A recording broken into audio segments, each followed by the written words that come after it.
రోమీలకు రాసిన పత్రిక 2వ అధ్యాయము 4-5 వచనాలు మనం చదువుకుందాం.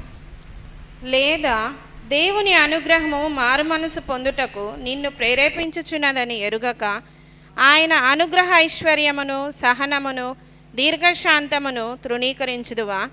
నీ కాఠిన్యమును మార్పు పొందని నీ హృదయమును అనుసరించి ఉగ్రత దినమందు అనగా దేవుని న్యాయమైన తీర్పు బయలుపరచబడు దినమందు నీకు నీవే ఉగ్రతను సమకూర్చుకొనుచున్నావు.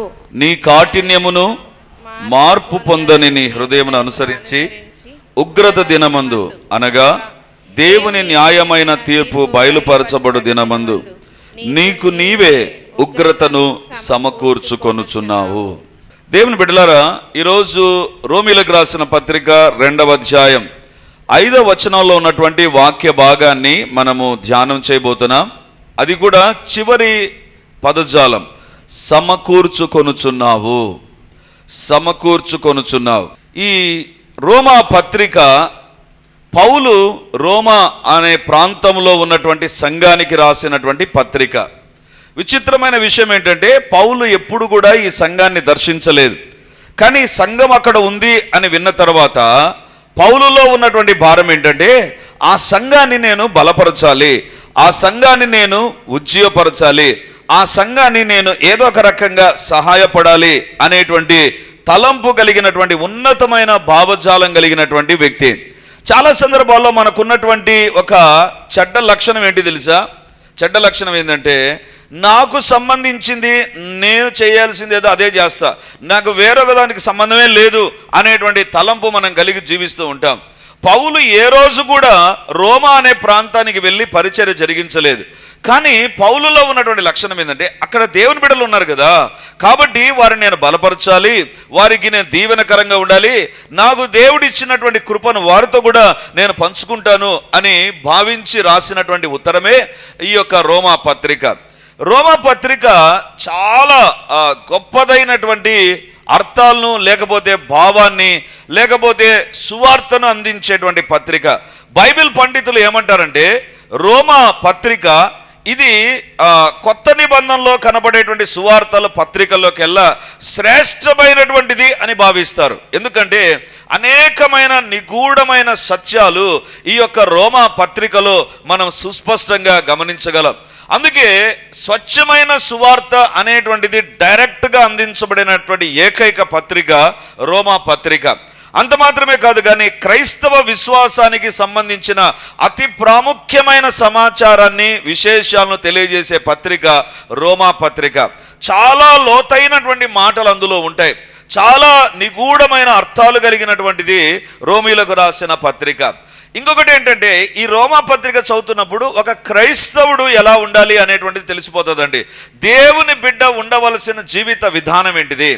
ప్రతిరోజు రోమా పత్రిక చదివేవారు ఖచ్చితంగా జీవితాన్ని మార్చుకోనకుండా ఉండలేరు. ఎందుకంటే ప్రతి వచనం ఏదో ఒక మార్పును, ఏదో ఒక దేవుని చిత్తానుసారమైన జీవితాన్ని నీలో కోరుతూ ఉంటుంది. అంటే దేవుని యొక్క వాక్యంలో గమనిస్తే book of Romans is a practical book. అది నీవు నిజ జీవితంలో ఆచరించి పాటించవలసిన అనేక విషయాలను తెలిపేటువంటిదే రోమీలకు రాసినటువంటి పత్రిక. అందుకే రోమా పత్రిక 13వ వచనంలో అసలు అధికారులకు లోబడాలి అనేటువంటిది బైబిల్ గ్రంథంలో కొత్త నిబంధనలో ఎస్పెషలీగా మనకు కనబడేటువంటిది రోమా పత్రికలోనే. అంటే అధికారుల దగ్గర ఏ రకంగా ఉండాలి, ఇంటిలో ఏ రకంగా ఉండాలి, సమాజంలో ఏ రకంగా ఉండాలి, సంఘంలో ఏ రకంగా ఉండాలి, అనేకమైన విషయాలు పౌలు రాసినట్టుగా మనం చూస్తాం. పౌలు ద్వారా లిఖించబడిన పత్రికల్లో రోమా పత్రిక యొక్క ప్రత్యేకత ఏంటంటే, ఎక్కువ వ్యక్తుల యొక్క పేర్లు పౌలు ఇక్కడ ఉదాహరించి వారిని మెచ్చుకుంటూ వారికి వందనాలు తెలిపినటువంటి పత్రిక కూడా రోమా పత్రిక. మరి ఇది ప్రాక్టికల్ బుక్ అని నేను చెప్పాను కదా, అంటే దైనందిన జీవితంలో మనం వాడుకోదగినటువంటి ఒక పుస్తకం అని చెప్పాను కదా. మరి ఈ పుస్తకంలో ఇంతవరకు మనం చదివినటువంటి వాక్య భాగాన్ని మనం గమనిస్తే చూడండి, రోమా పత్రిక 2వ అధ్యాయం 5వ వచనం. నీ కాఠిన్యమును మార్పు పొందని నీ హృదయమును అనుసరించి ఉగ్రత దినమందు అనగా దేవుని న్యాయమైన తీర్పు బయలుపరచబడు దినమందు నీకు నీవే ఉగ్రతను సమకూర్చుకొనుచున్నావు. నీకు నీవే ఉగ్రతను సమకూర్చుకొనుచున్నావు. ఇక్కడ ఉగ్రతను సమకూర్చుకొనుచున్నామంట. అంటే మనం దేన్ని సంపాదించుకుంటున్నామంట? ఉగ్రతను సంపాదించుకుంటున్నామంట. జనాలు జీతాలు సంపాదించుకుంటారు, విద్యను సంపాదించుకుంటారు, లేకపోతే పేరు ప్రఖ్యాతులు సంపాదించుకుంటారు. ఇక్కడ బైబిల్లో వ్రాయబడేది నీకు నీవే ఉగ్రతను సంపాదించుకొనుచున్నావు లేదా సమకూర్చుకొనుచున్నావు. దేవుని బిడ్డలారా, ఈరోజు మనం ధ్యానించేటువంటి అంశం ఏంటంటే, దేవుని బిడ్డగా నీవు నేను సంపాదించుకొనకూడనివి. సంపాదించుకొనకూడదు. ఉద్యోగం సంపాదించుకోవడం, లేకపోతే జీతాన్ని సంపాదించుకోవడం, ఆశీర్వాదాలను సంపాదించుకోవడం, ఇవి మంచిదే. కానీ దేవుని బిడ్డగా నీ జీవితంలో నువ్వు సంపాదించుకొనకూడనివి ఏంటివి? వాటినే ఈరోజు దేవుడు మనతో మాట్లాడాలని కోరుతున్నాడు. ఇక్కడ బైబిల్లో వ్రాయబడింది, నీ హృదయాన్ని నువ్వు కఠినపరుచుకుంటే ఉగ్రతను సంపాదించుకుంటావు. నెల నెల జీతము సంపాదించుకున్నట్లుగా మనము ఉగ్రతను సంపాదించుకునే వారంగా ఉంటామంట. దేవుని బిడ్డలారా, ఎంత భయంకరమైన మాట కదా! మన హృదయం కఠినంగా ఉంటే, దేవుడు చెప్పిన మాటలకు లోబడకుండా ఉంటే, మనం సంపాదించుకునేటువంటిది ఏంటి తెలుసా? ఉగ్రతను సంపాదించుకుంటాం. అమెరికా దేశంలో ఒక రాష్ట్రంలో ఒక స్త్రీకి ఒక తలంపు వచ్చింది. ఏంటి ఆ తలంపు అంటే, నేను పెళ్లి చేసుకోకూడదు, పెళ్లి చేసుకుని ఏం సాధించాలి, పెళ్లి చేసుకున్న తర్వాత ఎవరో నాకు తెలియని వ్యక్తితో పెళ్లి చేస్తారు, లేదా నేను పెళ్లి చేసుకోవాలి, నాకు ఒక బిడ్డ పుడతాడు, వాడిని చాకాలి, ఇవంతా ఎందుకు, నా జీవితాన్ని నేను జల్సా చేస్తాను అనుకొని ఆమె ఏం చేసింది తెలుసా? ఎవరికి లేని ఒక విచిత్రమైన ఆలోచన ఆమెకు వచ్చింది. ఏంటంటే, ఇంటిలో పాములను పెంచుకుందాం అని. ఎవరు కూడా పాములు పట్టించుకోరు కదా, కాబట్టి నేను పాములను పెంచుకుంటాను. కాబట్టి she has created a house where she could bring out very good snakes. చాలా మంచి పాములను పెంచడానికి అవసరమైన ఏర్పాట్లు చేసుకునేదండి. చాలా మంచి ఏర్పాట్లు చేసుకునేది. అంటే పాము ఉండగదగిన ప్రదేశం, దానికి ఆహారం ఏం పెట్టాలి, మొత్తం అంతా కూడా. ప్రతిరోజు ఉదయాన్నే ఆమె పని ఏంటి తెలుసా? వందల కొలది పాముల, వెరైటీస్ ఆఫ్ స్నేక్స్ ఆమె సంపాదించి తన ఇంట్లో పెట్టుకొని వాటిని ఏం చేసిందంటే దాన్ని బాగా చూసుకునేటువంటిది. She was very happy. ఎందుకు తెలుసా? ఆ ఊర్లోని ఎవరైనా వచ్చారంటే ఆమెను గురించిన సమాచారాన్ని సేకరిస్తారు. ఈ ఊర్లో ఎవరింట్లో పాములు ఉన్నాయంట కదా, మేము వెళ్ళి చూడాలి. So her house became a tourist spot. ఆమె ఇంటికి అందరూ వచ్చి చూసిపోయేటువంటి వారు. ఆమె చాలా ఫీల్ అయిపోయేది. అబ్బా, ఏం పేరు ప్రఖ్యాతులు వచ్చాయి, పెళ్లి చేసుకుంటే ఎవడు వస్తాడు, భర్త తప్ప ఎవడు రాడు, లేదా కుమారులు ఉంటే ఎవరు వస్తారు, తలకాయ నొప్పులు తప్ప ఏముండవు. కాబట్టి ఇప్పుడు చూడు, పాములు పెంచుకున్నా, ఎంత అద్భుతమైన విషయం. అందరూ నా ఇంటికి వచ్చి చూస్తున్నారు, అందరూ అడుగుతున్నారు, అమ్మా ఎట్లా పెంచుకుంటున్నా పామును? ఈమె చెప్పేటువంటిది, ఈమె స్పీచ్ ఇచ్చేటువంటిది. అబ్బా, చాలా ఫీల్ అయిపోయింది ఈమె. దేవుని బిడ్డలారా, ఒకరోజు ఆమె పాములను పెంచుతూ, పాములకు మామూలుగా తిండి పెడతారు కదా, తిండి పెట్టే సమయంలో మామూలుగా దాదాపు ఆమె దగ్గర ఉన్న పాములన్నీ విషం లేని పాములు ఉండేవి. అందరూ అడిగే, దీనికి విషం ఉందా, దీనికి విషం ఉందా అంటే, దీనికి విషం ఉందా అని అందరూ అడుగుతుంటే ఆమె ఏమనుకుని తెలుసా? ఏంటి అందరూ చాలా నన్ను తక్కువగా చూస్తున్నారు, విషం లేని పాములు పెట్టుకున్నారు, కాబట్టి విషం కలిగిన పాములు కూడా పెంచుకోవాలని ఒక సపరేట్ వింగ్ దానికి ఏర్పాటు చేసి అక్కడ విషంతో కూడిన పాములను పెంచుకోవడం ప్రారంభించింది. దేవుని బిడ్డలారా, ఒక రోజు వచ్చింది, ఏ పామునైతే ఆమె పేరు ప్రఖ్యాతులు సంపాదించిన పాములు అనుకునిందో, ఏ పామును బట్టి అయితే అమెరికా దేశంలోనే ఒక గుర్తింపు లేదా ప్రపంచంలోనే ఒక గుర్తింపు ఆమెకు తెచ్చిందో, ఒకరోజు అదే పాము ఆమెను కాటువేగా చనిపోయింది. విచిత్రమైన విషయం ఏంటి తెలుసా? విచిత్రమైన విషయం ఎందుకో ఆమె చనిపోయినటువంటి రోజు ఎవరు కూడా ఆమె ఇంటిని దర్శించాల. ఎందుకంటే ఎవరు టూరిస్టులు రాలేదు, ఆమె ఇంటికి ఎవరు రాలేదు. ఆమె కొన్ని రోజులు మృతమైన శరీరముగా ఇంట్లో పడిపోతే ఆమె జీవితంలో పురుగులు పట్టినటువంటి వ్యక్తిగా మారిపోయిందంట. ఎందుకు చెప్తుంటున్నానంటే, దేవుడు ఒక పద్ధతి పెట్టాడు. ఏంటి? మనము సంఘజీవులము. ఒక స్త్రీ, ఒక పురుషుడు ఉండాలి, కుటుంబ జీవితం ఉండాలి, లోకం అనేటువంటిది జనములతో నింపబడాలి. దేవుడు మనిషి కోసమే ప్రాణం పెట్టాడు, మనిషి తర్వాత వంశం అనేటువంటిది ఉండాలి. ఇదంతా దేవుడు పెట్టిన పద్ధతి అండి. దీని విషయంలో ఆమె ఏమనుకున్నదంటే, దేవుడు చెప్పింది ఏంటి? ఇవన్నీ తన హృదయాన్ని కఠినం చేసుకొని ఆమె జీవితంలో పేరు ప్రఖ్యాతులు సంపాదించుకోవడానికి, లేకపోతే గుర్తింపు పొందడానికి, లేకపోతే తనకంటూ ఒక ప్రత్యేకమైన పేరు తెచ్చుకోవడానికి పాములను పెంచుకునింది. దేవుని బిడ్డలారా, ఏమొచ్చింది ఆమెకు ఏమొచ్చింది? జీవితమే నష్టమైపోయినటువంటి పరిస్థితి. దేవుని బిడ్డలారా, అందుకే పౌలు అంటున్నాడు, మన జీవితాల్లో మన హృదయాన్ని కఠినపరుచుకుంటే మనము సంపాదించుకునేటువంటిది, మనము సమకూర్చుకునేటువంటిది ఉగ్రత. దేవుని బిడ్డలారా, హృదయాన్ని కఠినపరుచుకోవద్దు. దేవుడు నీతో మాట్లాడినప్పుడు, ఏ విషయంలో దేవుడు మాట్లాడినా, వ్యక్తిగత జీవితంలో దేవుడు మాట్లాడా, కుటుంబ జీవితాన్ని గురించి దేవుడు మాట్లాడా, నీ సంపాదన గురించి దేవుడు మాట్లాడా, లేకపోతే నీ యొక్క అలవాట్లను గురించి దేవుడు మాట్లాడా, దేని గురించి దేవుడు మాట్లాడినా, ఈ ఫై హార్డ్ ఆన్ మై హార్ట్, నా హృదయాన్ని నేను కఠినం చేసుకుంటే నేను ఏమవుతాను తెలుసా? ఉగ్రతను సంపాదించుకుంటా. అంటే దేవుని కోపాన్ని సంపాదించుకుంటా. ఉగ్రత దినం అనేటువంటిది ఒకటి ఉంటుంది. నాకు అనిపిస్తుంది ఆమె పాముతో చచ్చిపోవడమే కాదు, ఒక రోజు వస్తుంది ఆమె జీవితాల్లో ఉగ్రత దినం. ఉగ్రత దినం అంటే ఏంటి తెలుసా? దేవుడు తీర్పరిగా కూర్చొని ఎదుటిగా ఆమె నిలబెడతాడండి. అడుగుతాడు, ఏమ్మా ఎందుకు నువ్వు పెళ్లి చేసుకోలేదు? ఆమె ఎన్ని కారణాలని చెప్పు, నేను ఒక స్టాండర్డ్ పెట్టాను, why you didn't follow that. దేవుని కోపాన్ని బట్టి ఆమె నరకాగ్నికి వెళ్తుంది. దేవుని బిడ్డలారా, ఉగ్రత దినం ఒకటి ఉంది, మర్చిపోకూడదు. మన హృదయాన్ని కఠినపరుచుకొని దేవునికి వ్యతిరేకమైన జీవితాన్ని జీవిస్తే మనం దేన్ని సంపాదించుకుంటాం తెలుసా? దేన్ని సమకూర్చుకుంటాం తెలుసా? we will be earning the anger of the Lord.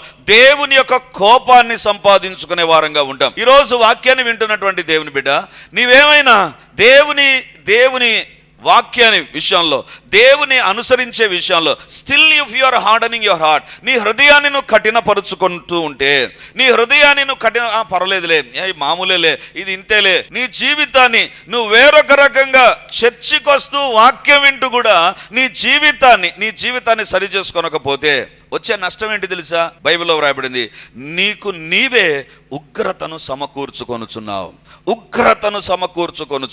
దేవుని బిడ్డలారా, ఏ విషయంలో కూడా మనం కఠినపరచుకోకూడదు. అంటే దేవుడు చెప్పిన మాటకు రిజిడ్గా మనం ఉండకూడదు. నేను ఇట్లేగానే ఉంటా, నేను ఇంతే, ఊరికే చర్చికి వస్తాను, వెళ్ళిపోతాను, నా జీవితం నాదే అనుకున్నావా? ఒక రోజు వస్తుంది, నీకు నీవే, నాకు నేనే ఉగ్రతను సమకూర్చుకుంటాం. అందుకే ఈరోజు మనకు దేవుడిచ్చే సందేశం ఏంటి తెలుసా? నీవు సంపాదించుకొనకూడనివి కొన్ని ఉన్నాయి, వాటిని గురించి ఈరోజు దేవుడు మనతో మాట్లాడు. నెంబర్ 1, దేవుని ఉగ్రతను సమకూర్చుకొనవద్దు. రెండవదిగా బైబిల్లో మనం గమనిస్తే చూడండి, దేవుని యొక్క వాక్యంలో ఆదికాండం 11వ అధ్యాయం 4వ వచనాన్ని మనం చదువుకున్నాం. ఆదికాండం 11వ అధ్యాయం 4వ వచనం. మరియు వారు మనము భూమి ఎందంతటా చెదిరిపోకుండా ఒక పట్టణమును ఆకాశమునంటూ శిఖరము గల ఒక గోపురమును కట్టుకొని పేరు సంపాదించుకుందాము రండని మాటలాడుకొనగా. ఇక్కడ దేన్ని సంపాదించుకోవాలని ఇష్టపడుతున్నారంట? రోమాపత్రిక 2వ అధ్యాయంలో ఉగ్రతను సంపాదించుకునే బ్యాచ్ ఒకటి ఉందంట. అలాంటిది మనం సంపాదించుకోకూడదు. దేవుని కోపాన్ని, దేవుని ఉగ్రతను మనం సంపాదించుకోకూడదు. That is number 1. నెంబర్ 2, పేరు సంపాదించుకొందము రండని మాట్లాడుకొనగా. ఇక్కడ ఉన్నటువంటి ఈ యొక్క గుంపు, ఈ ప్రజలు ఎవరు? ఆదికాండం 11వ అధ్యాయంలో, అంటే 1వ అధ్యాయంలో దేవుడు సృష్టిని ప్రారంభిస్తే జస్ట్ 10 అధ్యాయాలు అయిపోయాయండి. 11వ అధ్యాయంలో ప్రజలు ఉన్నారు. వాళ్ళకు ఉన్నటువంటి లక్షణం ఏంటి తెలుసా? దేవుడు వారిని ఆశీర్వదించాడు, దేవుడు వారికి తెలివితేటలు ఇచ్చాడు, దేవుడు వారిని అన్ని రకాలుగా కాపాడుతుండగా వాళ్ళు అనుకున్నారు, పేరు సంపాదించుకొందము రండి. ఏమండి, పేరు సంపాదించుకోవడం తప్పుగానే కాదు. మంచి పేరు సంపాదించుకోవడం తప్పు కాదు. లేదా నీ జీవితంలో మంచి ఉద్యోగి అని అనిపించుకోవడం తప్పు కాదు. మంచి దేవుని బిడ్డ అని అనిపించుకోవడం తప్పు కాదు. అంటే మంచి విషయంలో పేరు సంపాదించుకోవడానికి దేవుడు ఎప్పుడు వ్యతిరేకం కాదండి. కానీ ఇక్కడ బైబిల్లో గమనిస్తే వాళ్ళు దేనికోసం పేరు సంపాదించుకుంటున్నారు తెలుసా? దేని విషయంలో పేరు సంపాదించుకుంటున్నారు తెలుసా? చూడండి 4వ వచనం. మరియు వారు మనము భూమి ఎందంతటా చెదిరిపోకుండా ఒక పట్టణమును ఆకాశమునంటూ శిఖరము గల ఒక గోపురమును కట్టుకొని పేరు సంపాదించుకుందాము రండని మాటలాడుకొనుచున్నగా. నాకు అనిపించింది, వాళ్ళు ఒక గోపురాన్ని కట్టాలనుకున్నారండి. కట్టడం దేవుని చిత్తం కాదా? నిర్మాణాలు దేవుని చిత్తం అండి. నిర్మాణాలు ఉంటేనే మనం ఇక్కడ ఒక నిర్మాణం ఉంది కాబట్టి మనం ఇక్కడ ఆరాధించుకుంటున్నాం. ఈ నిర్మాణం తప్పు కాదు. కానీ ఏ ఉద్దేశంతో నిర్మాణం చేపడుతున్నారు అనేటువంటిదే అక్కడ మనం గమనించగలం. దేవుని బిడ్డలారా, అంతకుముందు మీరు బైబిల్లో చదివితే ఒకే భాష ఒకే మాట ఉన్నింది. ఒకే భాష. అక్కడ ఉన్నటువంటి ప్రజలందరికీ దేవుడు ఒక ఆశీర్వాదం ఇచ్చాడు. ఇప్పుడున్నటువంటి పరిస్థితి ఏంటంటే, ఆంధ్రప్రదేశ్లోనే మనం ఉంటాం. ఉత్తర ఆంధ్రప్రదేశ్కి వెళ్ళామనుకో, శ్రీకాకుళం అక్కడికి వెళ్ళామనుకో, వాళ్ళ భాష వేరు, మన భాష వేరు కదా.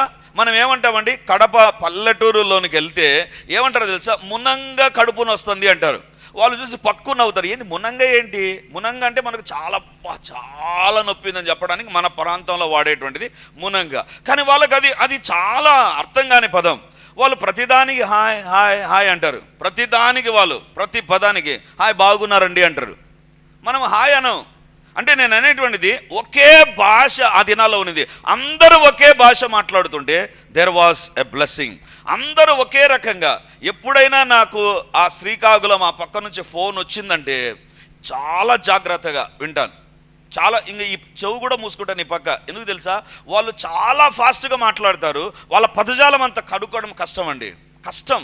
అంటే దేని విషయం ప్రార్థన చేయాలి. ఒకసారి నేను ఒక సహోదరికి ప్రార్థన చేసిన తర్వాత ఆమె ఏమనిందంటే, అయ్యగారు నేనేం చెప్పాను నీకు అనింది. అప్పుడు నేను ప్రార్థన చేశాను కదా, నేను చెప్పింది ఒకటి మీరు చేసింది ఒకటి. నేను అడిగాను ఏం చెప్పారు మీరు?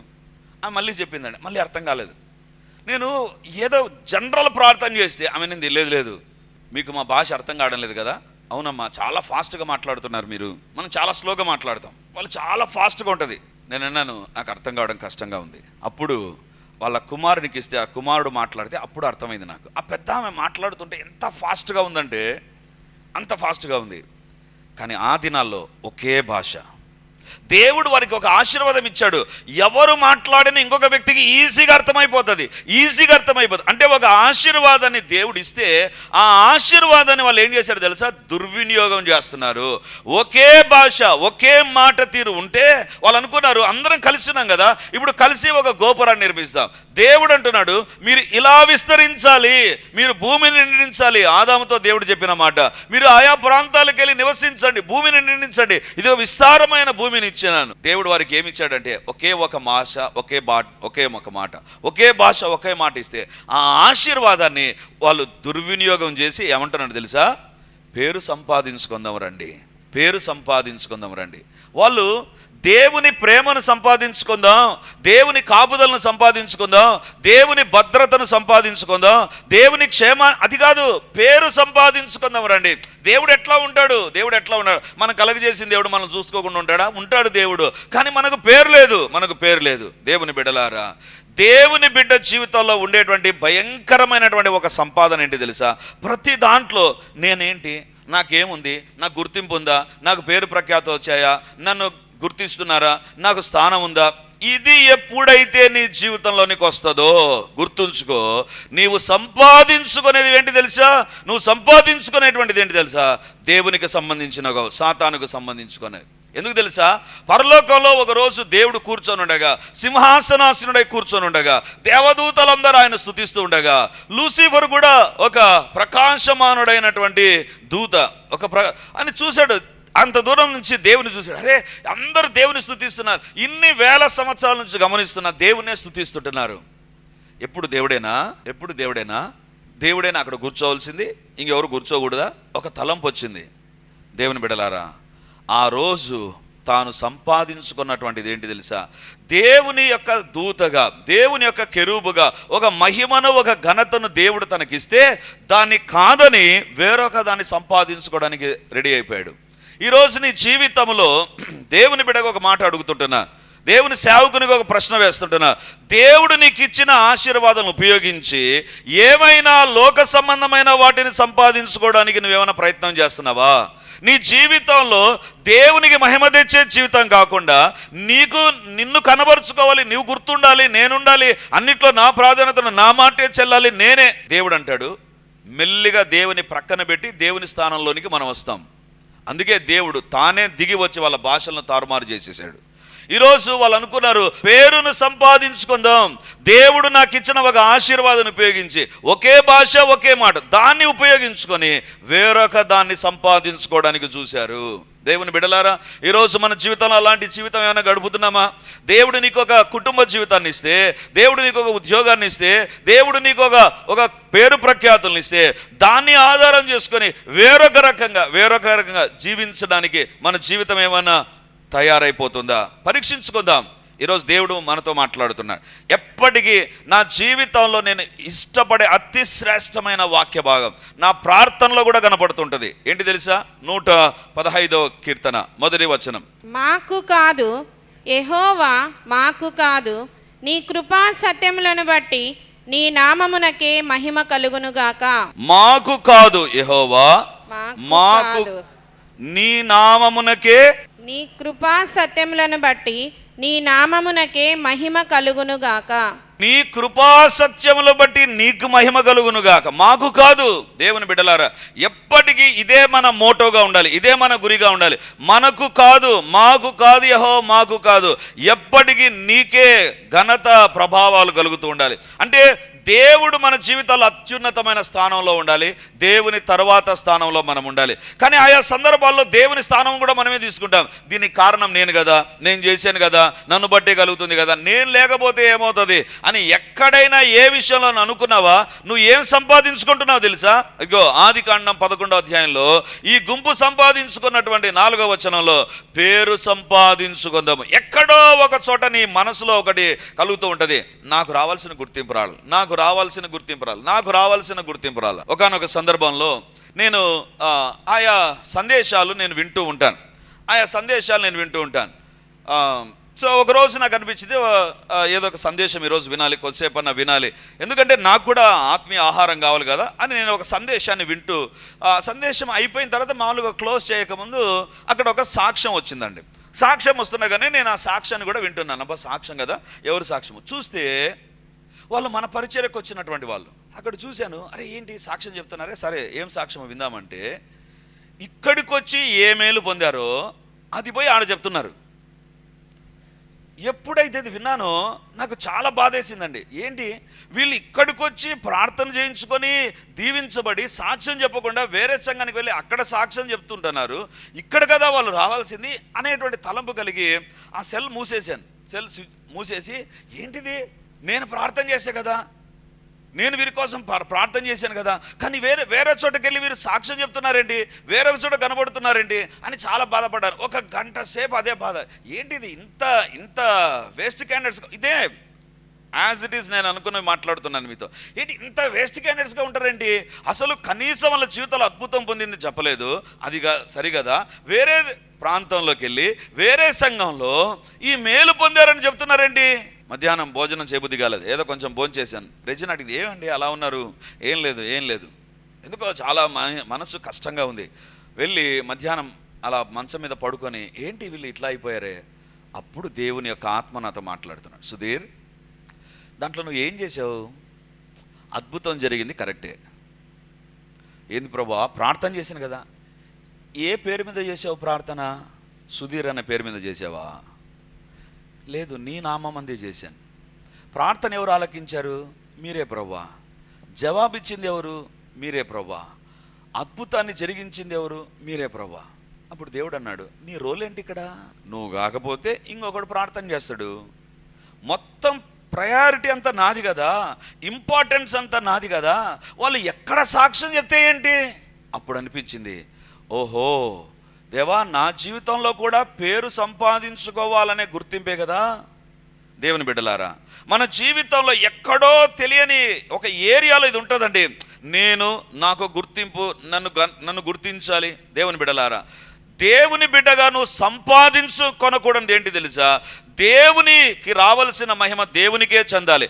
అది ఎట్టి పరిస్థితుల్లో నీ పైకి రావడానికి వీల్లేదు. వచ్చిందా అది నీ జీవితంలో సంపాదించుకొనకూడనివి. హృదయాన్ని కఠినపరుచుకొని ఉగ్రతను సంపాదించుకున్నామా? దేవుని కోపం ఏమైనా మన పైన రగులు కొలుతూ ఉందా? దేవా నన్ను క్షమించు, నా జీవితాన్ని దర్శించు ప్రభువా. నేను సంపాదించుకొనకూడదు ఉగ్రత సంపాదించుకున్నాను నాయనా. దేవా నా జీవితంలో పేరు సంపాదించుకోకూడదు, ఒకవేళ అదే నా జీవితంలోకి వచ్చితే నన్ను క్షమించు. మనుషుల ఫలము కోసం నేను ఎదురు చూశాను, మనుషులకు కనపడాలని. దేవా నన్ను క్షమించు. ఇవి 3 మన జీవితాల్లో ఉండకూడనివి, మనం సంపాదించుకోకూడదు. ఇవి మన జీవితాల్లో ఉండకూడనివి, మనం సంపాదించుకోనకూడనివి. ఇవేమైనా మన జీవితంలోకి వచ్చాయా? ఎక్కడైనా హృదయాన్ని కఠినపరుచుకున్నామా? పేరు సంపాదించుకునే ప్రయత్నం. దేవుని బిడలంగా మనుష్యుల ఫలము, దేవుని ఫలం కాదు, మనుష్యుల ఫలం కోసం ప్రయాసపడింటే దేవా నన్ను క్షమించు. ఇవి మన జీవితాల్లో తీరని నష్టాన్ని కలగజేస్తాయి. ఈరోజు దేవుని బిడ్డగా ఇవి మన కుటుంబాల్లో మనం సంపాదించుకొనకూడదు. ఇది మన ఆస్తిగా ఉండకూడదు, మన పేరు ప్రఖ్యాతుల కోసం ఉండకూడదు. ఇది మన జీవితాల్లో ఏమి ఇవ్వలేదు. దేవుని బిడ్డగా ఇవేమన్నా మనం సంపాదించుకున్నట్లయితే దేవా నన్ను క్షమించు అని ప్రభు దగ్గర ప్రార్థన చేద్దాం. దేవుని యొక్క కృప, దేవుని యొక్క ప్రేమ, దేవుని యొక్క దీవెనలు మనం సంపాదించుకుందాం. దేవుని దగ్గర మంచి పేరును సంపాదించుకుందాం. దానియేలును చూచి దేవుడు అంటాడు, నీవు బహుప్రియుడవు. ఈరోజు ఆ మాట నీ గురించి, నా గురించి చెప్పగలడా దేవుడు? ఆ మాట చెప్పలేకపోతే మనుషుల దగ్గర మన పేరు వినబడుతుంది, కానీ దేవుని దగ్గర మన పేరు వినబడల. పరలోకంలో దేవుడు అంటాడు, నా సేవకుడైన యోబు సంగతి ఆలోచించితివా? పరలోకంలో యోబు పేరు వినబడింది. నీ పేరు పరలోకంలో వినబడుతుందా? దేవుడు చెప్పగలడా? దేవుడు తప్పుగా నిన్ను అర్థం చేసుకునే పరిస్థితిలోనికి నువ్వు వచ్చావేమో. ఈరోజు దేవుడు అందుకే ఈ మాట మాట్లాడి ఉండగా సరి చేసుకుందాం.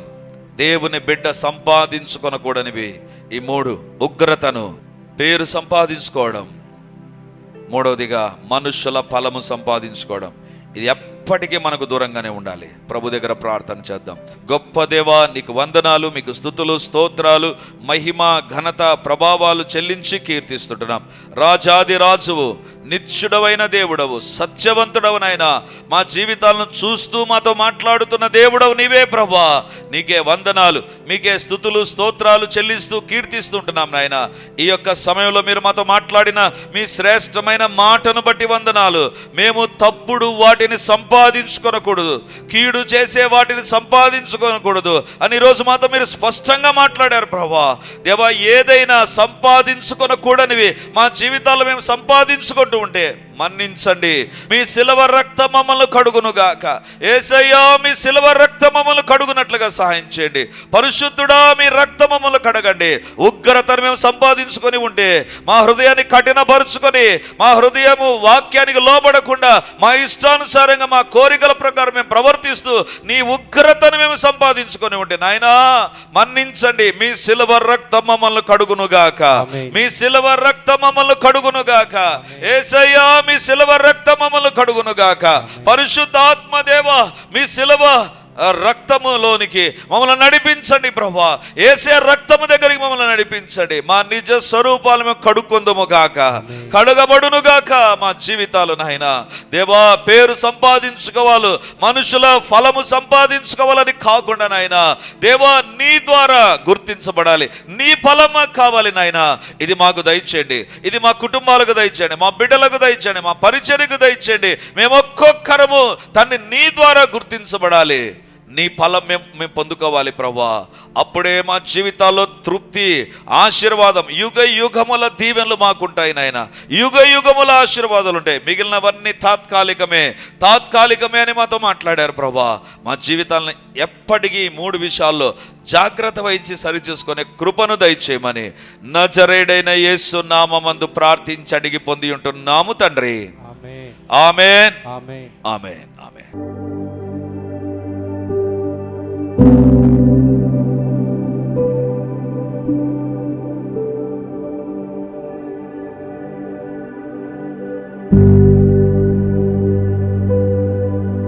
Praise the lord. యేసుక్రీస్తు పరిశుద్ధ నామందు మీ ఒక్కొక్కరికి మా వందనాలు తెలియజేస్తుంటున్నాను. రిడీమర్ చర్చిలో మొదటి ఆరాధన 8 గంటలకు ప్రారంభమవుతుంది, రెండవ ఆరాధన 10 గంటలకు ప్రారంభమవుతుంది, మూడవ ఆరాధన సాయంత్రం 7 గంటలకు ఉంటుంది. దేవుని బిడ్డలారా, ఎవరైనా ఉదయం ఆయా పనులు కలిగి రెండవ ఆరాధనలకు రాలేకపోతున్నారని భావించి ఈ యొక్క మొదటి ఆరాధన ప్రారంభిస్తున్నాం. సో ఈ యొక్క అవకాశాన్ని సద్వినియోగం చేసుకొని దేవుని యొక్క సన్నిధికి వచ్చి దైవ దీవెనలు మీరు పొందాలని కోరుతున్నాం. మొదటి 2 ఆరాధనలు మాత్రమే ప్రభు బల్ల ఉంటుంది. కాబట్టి సిద్ధపడి దేవుని సన్నిధికి రమ్మని మిమ్మల్ని కోరుతూ ఉన్నాను.